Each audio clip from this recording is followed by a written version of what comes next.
Hi, everybody. It's Hi, Tuesday night. Carlene. Hi, Beth. Nice to see ya. Good to see you too. I always like seeing you on Tuesday night. Yep, you dressed up. I didn't. I have to admit, I wore this gardening a little bit this afternoon.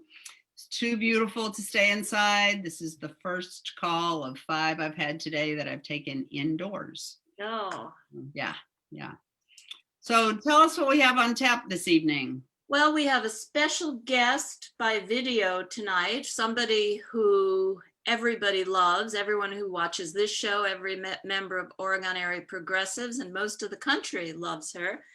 And we're going to have her as a special guest via video, obviously. We're going to talk about how to talk about and think about the chaos that is around us, how to keep strong because we're going to win this thing. And if I don't get teased too much, I will give my electoral college prediction at Oh, the end, or now. I'll give it whenever anyone wants, and I'll stand by it.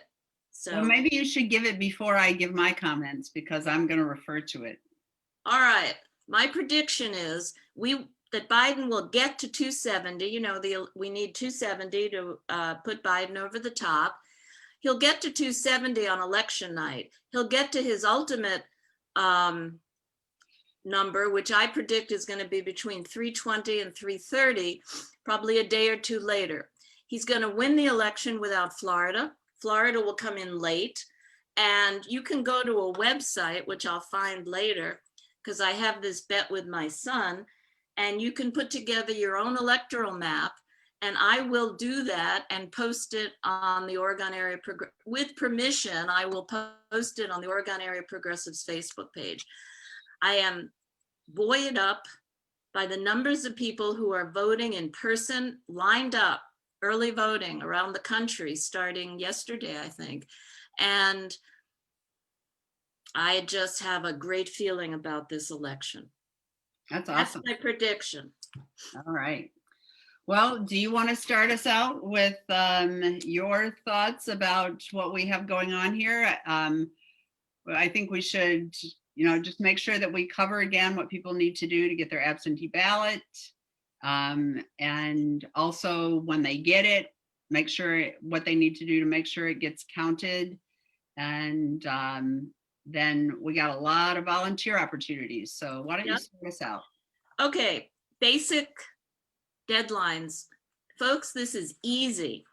If you have your absentee ballot, get it in the mail before October 16th. When you fill out the return envelope, you have to sign it, your witness has to sign it, and your witness has to put their address on that. And that's on the return envelope. If you don't have your ballot and requested it, then you should go on myvote.wi.gov and see where you're at. If that's confusing or you have difficulty with that, you can call your local clerk and find out what happened to the ballot. You can also call Oregon Area Progressives at 608-909-1518. Now, you can go to the polls, back up. If you have your absentee ballot, if it's totally completed and you don't want to put it in the mail, or if it's after October 16th, which we're advising don't mail it after that, then drop it at the drop box. And there are two. There's one in the village and one in the town. You have to go to the one where you typically vote. If that doesn't suit you, starting October 20th, you can vote early. You go to your clerk's office and you get your absentee ballot, you fill it out there and return it right there. And that will be open until October 30th. It may be extended, but don't count on it. So get your absentee ballot, put it in the mail, make sure the envelope is correct. We have a good discussion from last week. You can look that up on Facebook from last week and get that either in the mail by October 16th, in the drop box, or march your butt right down to the clerk's office on October 20th. You can register You can get your ballot and you can vote all in one fell swoop. So no excuse on this one. All right, we have a couple of big needs for folks to fill. Dane County, as far as we know, is doing well for poll workers. At this point, it doesn't look like we need more poll workers in Dane County. We need poll workers in a couple of areas around the state. We are looking for volunteers not to be poll workers, because you have to live, pretty much the law is you have to live in the area where you're a poll worker. So we're asking for volunteers to text into certain areas, and I'm going to tell you what those areas are, to try to recruit volunteers to be poll workers. I believe they'll be paid, but we will know that for sure. Texting is easy. I've done texting. Carlene and I have done texting. Honestly, it's simple. Your phone number is not used. You can do it from your computer. You do it at home. You can do something else while you're texting. It is easy. We need volunteers to text into these counties for poll worker volunteers: Racine, La Crosse, Appleton, Wauwatosa, Superior, and Janesville. Now I'm going to be partisan here. A lot of these areas we know are going to vote Democratic, have in the past. We don't want our people, our voters, to be standing in long lines on election day. We want as many polling places to be open as possible. Carlene, I noticed Milwaukee's not in that list. That means Milwaukee has enough poll workers? Milwaukee is doing really, really well. That's excellent. Yeah, so they currently are not on that list. Okay, good. So folks, we need volunteers for texting for others to be poll workers. It's easy. You don't have to talk to anybody, and we need you. I'll tell you how to hook up with that in just a moment. The other big need is to contact voters who have already requested their absentee ballots, make sure they got them, and if they need any help with them. I have done 3 shifts of this already. It's for the Democratic Party. You're calling Democrats who have already requested a ballot, and you're just helping them out. The calls that I did, I don't even like calling.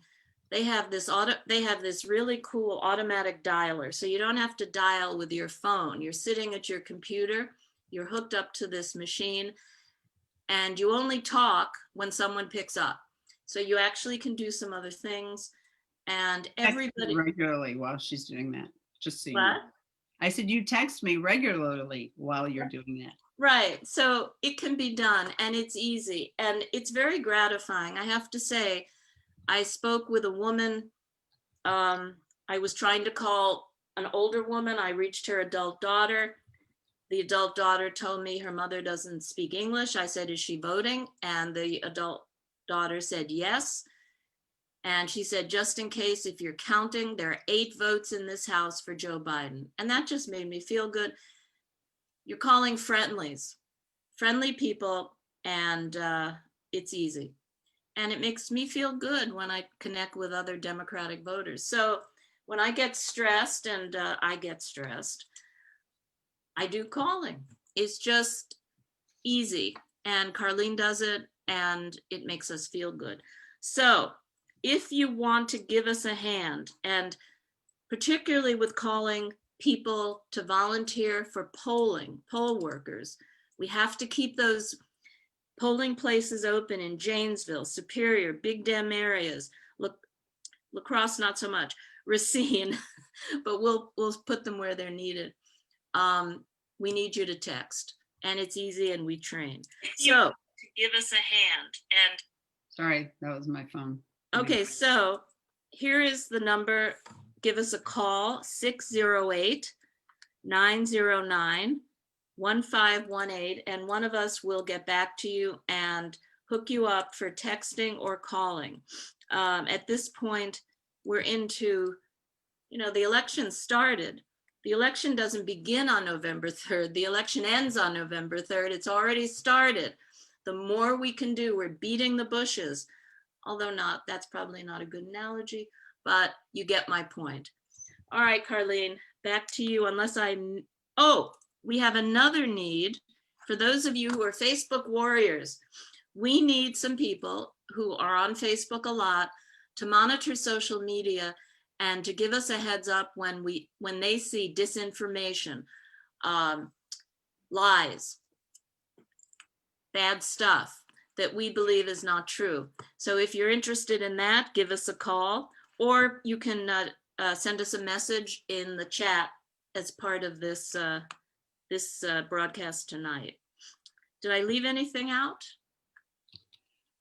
No, there is a question that says, why are you only helping the Democrats? I just want to be really transparent here. We are a progressive organization. If we encounter a Republican or an independent who needs help completing their ballots, we'll help them complete their ballots. We do not want anyone to not vote. We are not here to block anybody from voting, but we are pretty partisan and we are helping Democrats. The list that we get is from the Democratic Party. And so that is why most of the people that we're talking to are Democrats, but they're not all. You know, occasionally you run into somebody who is not. And the calling or the texting for poll workers is all nonpartisan. And when we assist at the polls, that's nonpartisan. So I'm a proud progressive. I'm very proud to be supporting Joe Biden. I'm also proud that about half of what Oregon Area Progressives is doing this year for election, and we have like 60 volunteers working with us, a good chunk of that work is nonpartisan. So because if you're really a patriot in this country, if you're really an honest person, you want to help everybody vote. You don't get out there to try to limit the votes. You don't try to close polling places. You don't try to make it hard for certain groups to vote. And I feel strongly about that if you can't tell. So don't give me any of this partisan nonsense. Voting is a nonpartisan issue and we support everybody's right to vote. End of discussion. Correct. So again, in that spirit of being partisan, I just want to acknowledge that just when we thought things couldn't be any more chaotic, last week we talked about Ruth Bader Ginsburg, and the week before that, and how devastating her passing has been for us progressives and us as progressive women in particular. Then the president was diagnosed with COVID and just throws everything into a tizzy. I, like so many others, am concerned for his health. I'm concerned for the health of our nation and what that means for us. So it's really hard not to become super anxious in these kinds of times. It's really hard not to get totally freaked out because there's so many calls about how the election is going to be rigged and there's ballots being thrown away and lots of other things. And just want to be really clear. This election has already started. More than 2 million Americans have already voted. 2 million. And the requests for absentee ballots are up by double-digit percentages over past voting cycles, and they're being returned in greater proportions. So I think it's really, really important for us to keep that in mind. Also, if you, like me, so we were on last Tuesday, and then on Wednesday, we watched the debacle that was called a debate. That was not a debate. That was awful. And I was so tense by the end of it. My shoulders hurt, my stomach hurt. I just felt like I was going to be nauseous completely. And so this was even before the president was diagnosed with COVID. So when we think about all of these things that are happening, 2020 was going to be a big year anyway. And then COVID. And then it just seems like one shoe after another. It's like an avalanche of shoes falling, dropping. I think it's important for us to just always step back a little bit, take a deep breath, do some things that regenerate us. Like I said, I was gardening a little bit today. I have a big gardening project going on, but I want to be clear about several things. Joe Biden is winning. Joe Biden is winning because Joe Biden is honest. He's a decent human being. He's not as progressive on a lot of issues as I wish he was. And whenever you hear this, he's going to be crazy. He's going to do all this crazy left-wing stuff. He's about as middle of the road a candidate as there could possibly be. So that's not going to happen. And so if you're concerned about that, well, don't be, because that's not who Joe Biden is, first of all. Secondly, it's really important that we not become a mouthpiece for Donald Trump and the lies and misinformation that he is spreading about stealing the election being rigged, about the election being stolen, about all of those kinds of things. We need to not be reposting his crap. We need to be posting on our social media and talking to our friends about what is happening, what will help us, not what's not going to help us, because we know that's not going to help us. Look at the state that we're in currently. So when we're thinking about the things that we want to share, we want to share the positives. We want to share how people's votes can count, how they can achieve things, how we are winning and will win this election. And when you feel upset, when you start to feel like the misinformation and the lies are taking over, do something. All these volunteer opportunities that we have, really, I mean, Beth said it, I agree with her, they are calming. They're anxiety reducing, because they are something that you can do that is making a difference in the future. So I would very much encourage you to do something. Talk to your friends, share positive information. Don't spend a lot of time putting lies and other disinformation out onto the internet or in emails. We can wring our hands and wring our hands and wring our hands. The sky is not falling. There's a lot of things that are falling, but the sky is not falling. The birds are still at my feeders every day. And, you know, life is moving on. And with a different president and who trusts science and medicine and will keep people around him who challenge him to think bigger and broader, we will have policies in this country that address the issues that we're facing. Everything from COVID to racial problems that stem back to the beginnings of slavery that have never been addressed in this country. Not everything will be solved, and it won't happen quickly, but things will get better. So please join us in making things better. And that's all I have to say about that. Should we invite our special guest now, Beth? Yeah, let me say a word or two. This is a person who you know well, who famously said, "When they go low, we go high," who is an inspiration to many of us, and who posted today a video that I thought was wonderful called Closing Arguments about the election. And so we're going to play Michelle Obama talking directly to voters. And it's about a 20-minute video.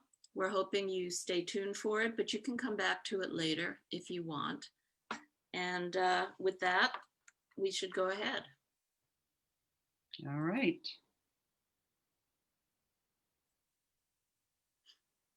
Can you see it, Beth? Not yet.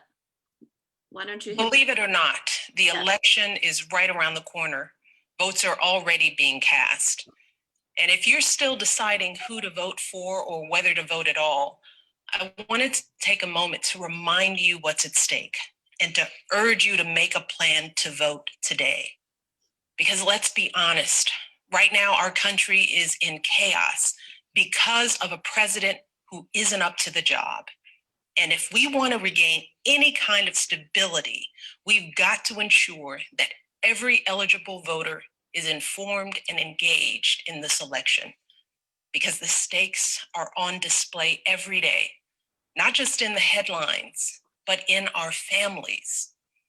If you're a parent like me, you're feeling the consequences of this president's failure to take this pandemic seriously, from his constant downplaying of the importance of masks and social distancing, to his relentless pressure on schools to open without offering a clear plan or meaningful support to keep students and teachers safe.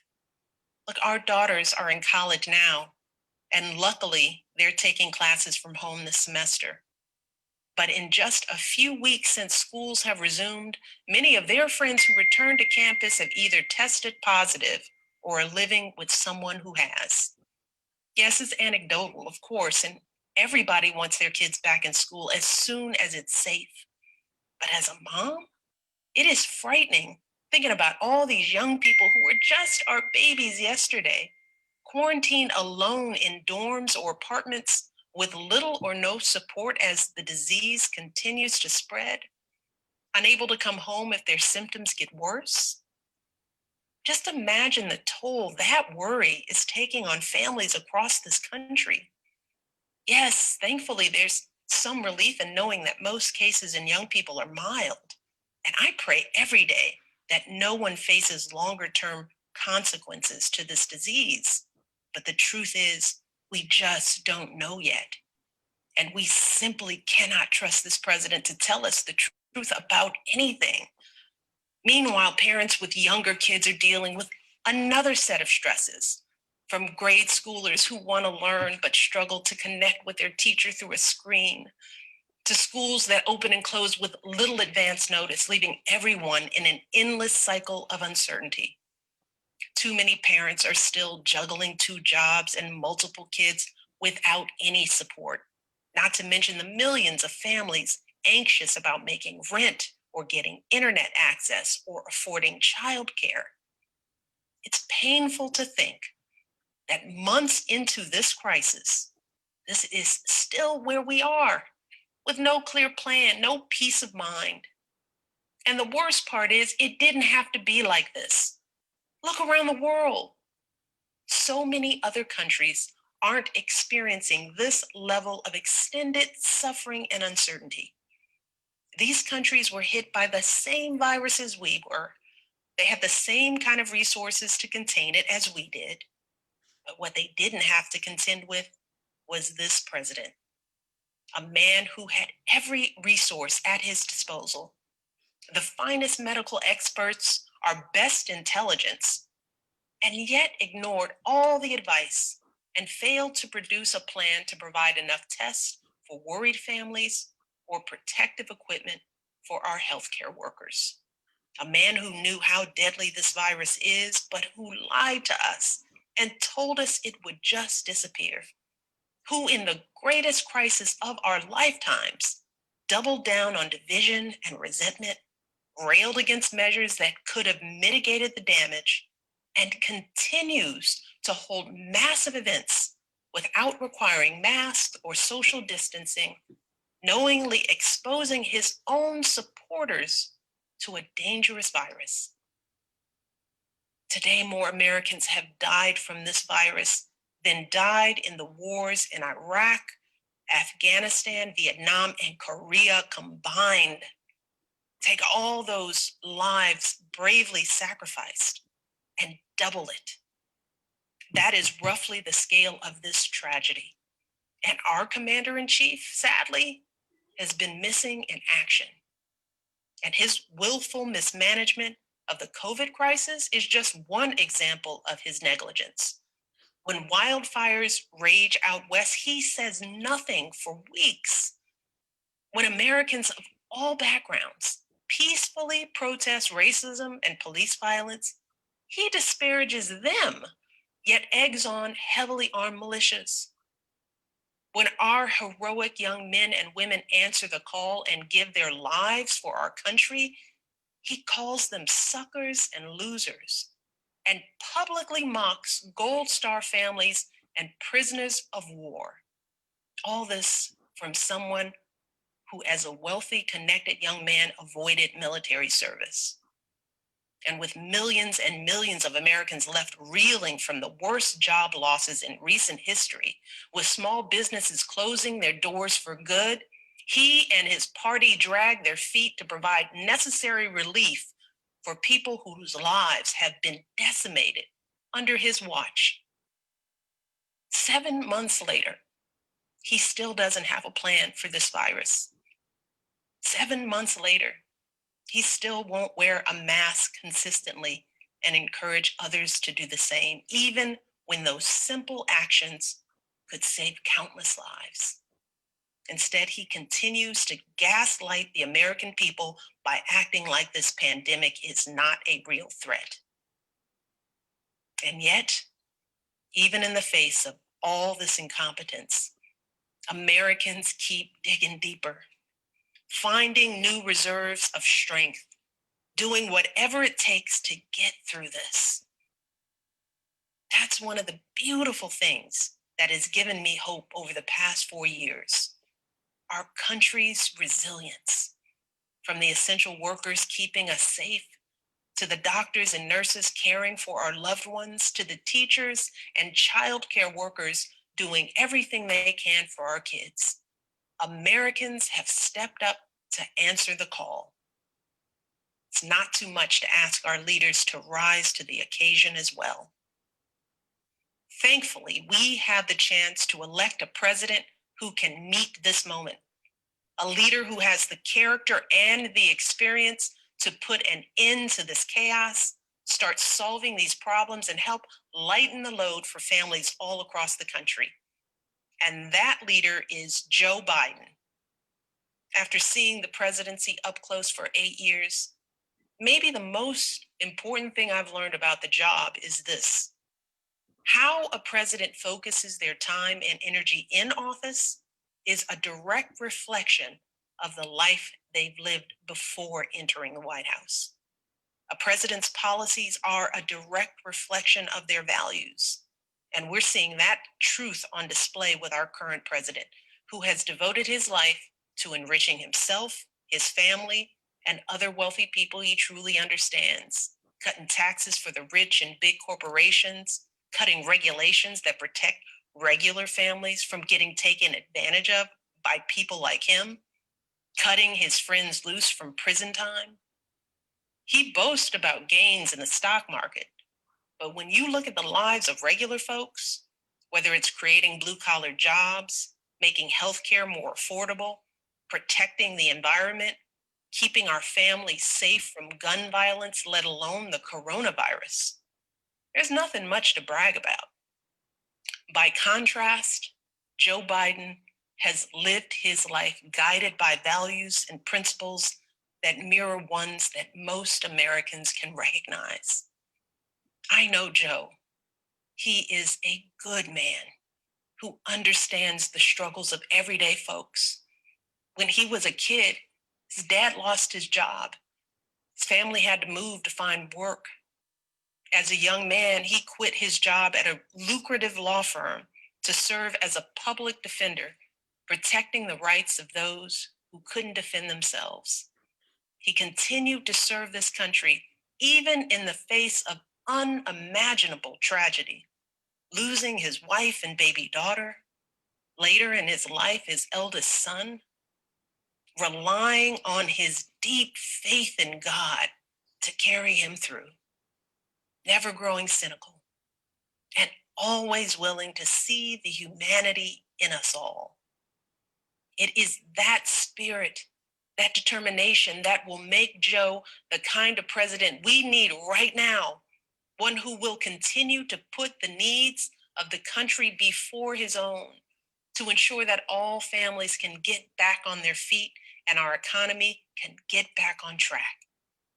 And he'll start by getting this virus under control, working with a broad coalition of leaders to develop a national strategy that will include mandatory mask wearing and free testing. He'll get schools the resources they need to sort through this confusion. He will listen to doctors and scientists to make sure that any vaccine will be safe, effective, and available to everyone. And Joe Biden will also get back to work solving problems that this president has ignored or made worse these past 4 years.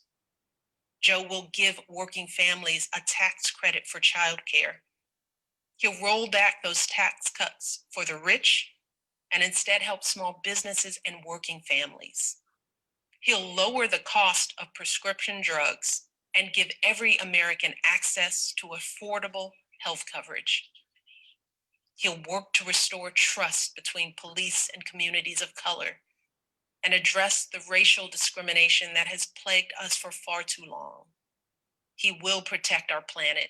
He will invest in our schools and bring people together to get something done, even across our differences. And we can trust Joe Biden to name Supreme Court justices who follow in the footsteps of Ruth Bader Ginsburg, judges who understand that justice and equality aren't theoretical ideas, but concrete matters that affect our healthcare, our livelihoods, and our bodies. This is the kind of leader our nation deserves. A leader who is tested and ready to dive right in. A leader who will lock arms with his terrific running mate, Kamala Harris, and bring us out of this downward spiral. A leader who will help heal this nation, and instead of tearing people apart, he will bring people together. It's a simple choice, really.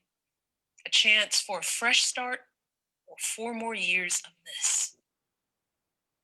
But let's be very real. America is divided right now. And a lot of people are being sold lies from those who want to get rich or stay in power, or sometimes both. And as I've said before, we must all empathize with those who might not look like us or vote like us. We have got to put ourselves in one another's shoes. Like, think about it. You've worked hard all your life, and for too long, you've watched the rich get richer. You've lost your farms and your livelihoods to corporate greed. You've seen your beloved towns shattered by joblessness. You've watched families destroyed by drug addiction and mental health challenges. All of this long before this virus hit. And it is frustrating to hear some folks say that you've been the beneficiary of privilege, that the color of your skin gives you a head start. That is the reality for far too many hardworking, decent Americans. But right now, the president and his allies are trying to tap into that frustration and distract from his breathtaking failures by giving folks someone to blame other than them. They're stoking fears about Black and brown Americans, lying about how minorities will destroy the suburbs, whipping up violence and intimidation, and they're pinning it all on what's been an overwhelmingly peaceful movement for racial solidarity. It's true. Research backs it up. Only a tiny fraction of demonstrations have had any violence at all. So what the president is doing is once again patently false. It's morally wrong. And yes, it is racist. But that doesn't mean it won't work. Because this is a difficult time, a confusing time. And when people hear these lies and crazy conspiracies repeated over and over and over again, they don't know what to think. With everything going on in their lives, they don't have time to fact check falsehoods being spread throughout the internet. And even reasonable people might get scared. And the one thing this president is really, really good at is using fear and confusion and spreading lies to win. Look, I get it, but I also feel it. As a Black woman who has, like the overwhelming majority of people of color in this nation, done everything in my power to live a life of dignity and service and honesty, the knowledge that any of my fellow Americans is more afraid of me than the chaos we are living through right now, well, that hurts. It hurts us all. It is a heaviness that sits on our hearts. So I want to appeal for some empathy here too. I want everyone who is still undecided to think about all those folks like me and my ancestors, the moms and dads who work their fingers to the bone to raise their kids right, the teenagers who wear hoodies while working hard to get their diplomas, the millions of folks who look like me and fought and died and toiled as slaves and soldiers and laborers to help build this country. Put yourselves in our shoes for just a moment. Imagine how it feels to wake up every day and do your very best to uphold the values that this country claims to hold dear: truth, honor, decency, only to have those efforts met by scorn, not just by your fellow citizens, but by a sitting president. Imagine how it feels to have suspicion cast on you from the day you were born, simply because of the hue of your skin. To walk around your own country scared that someone's unjustified fear of you could put you in harm's way. Terrified of what 4 more years of this kind of division might mean for the safety of you and those you love. Living with the knowledge that no matter how hard we try, how much good we do in the world, there will be far too many who will never see our humanity, who will project on us their own fears of retribution for centuries of injustice, and thus only see us as a threat to be restrained. And we know what happens next. A racial slur from a passing car, a job promotion that never comes, a routine traffic stop gone wrong, maybe a knee to the neck. Racism, fear, division. These are powerful weapons, and they can destroy this nation if we don't deal with them head on. So I want to ask every single American, no matter what party you normally vote for, to please take a moment to pause, click off the news, think about how you felt over these last 4 years, how quickly things have turned. And then think about what the next 4 years could mean for our country's future. The message we will send to our children about who we are and what we truly value. Think about what would possibly compel you to accept this level of chaos, violence, and confusion under this president and be willing to watch our country continue to spiral out of control. Because we can no longer pretend that we don't know exactly who and what this president stands for.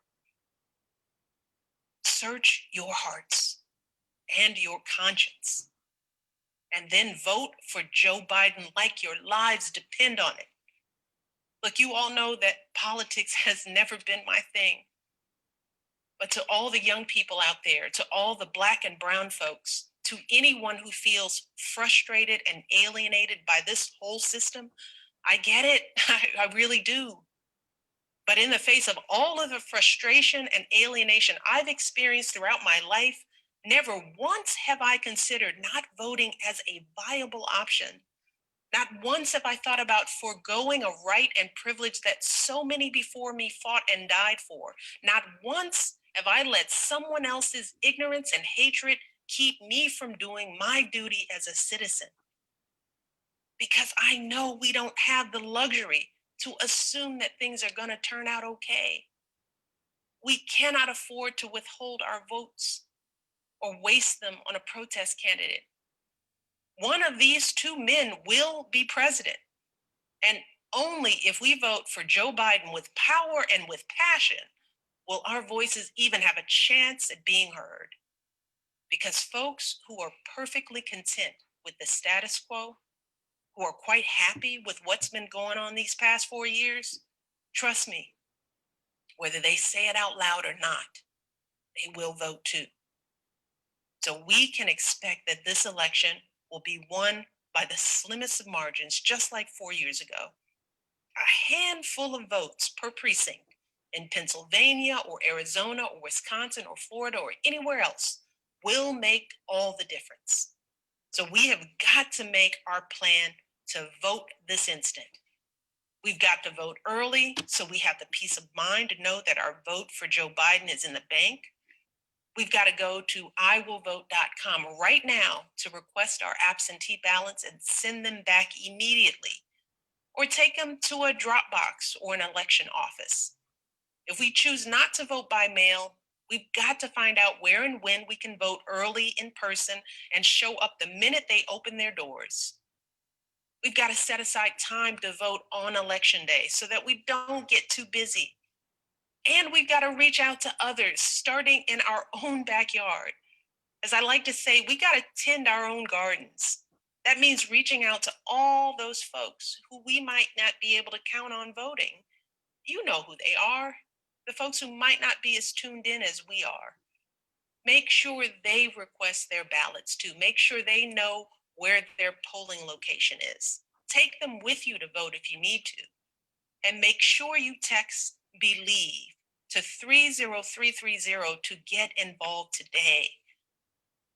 Work like this may not feel as impactful as attending a protest, but trust me, it is absolutely the most important thing that we can do right now to save our democracy. It's simply what needs to be done.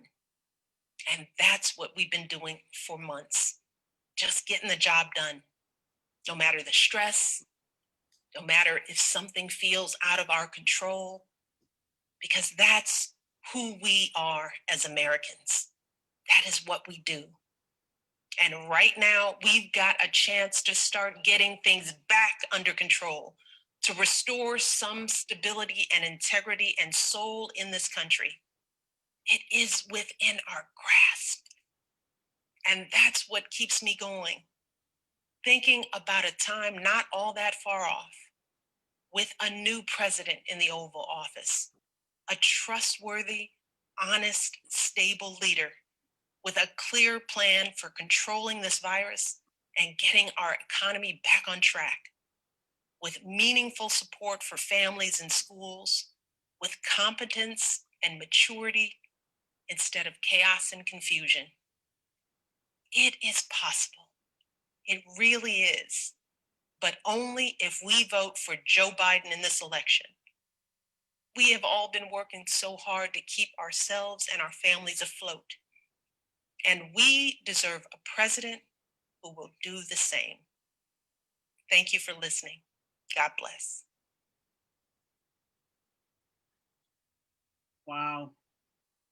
I could listen to her for another hour, but that would take a lot Former of First time. Lady Michelle Obama is not Oops. holding back in a video just Sorry. released, which criticizes Let President me Trump on his approach to the get rid coronavirus of and this. makes a passionate case for. Okay. So that's all we have tonight. Unless you have something more to add, Beth? I can't add anything to that. No, me either.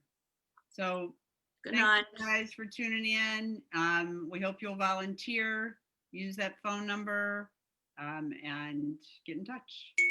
Thanks. Take care. Good night.